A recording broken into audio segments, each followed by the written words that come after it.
Alright, so here we have our black and white Commodore 64, because we've set the screen colors that way. Does not have to be. Here we're going to modify this program again. In line 12, we're going to put in poke 53280, comma 0.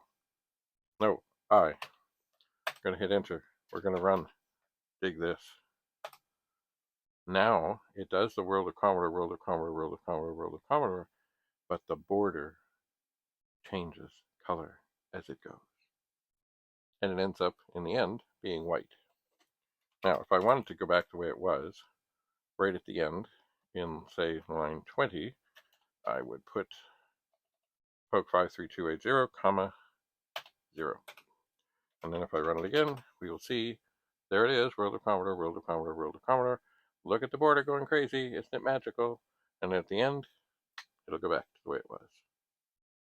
See how we start on a little program that does a little nothing, and then suddenly, we're into more and more.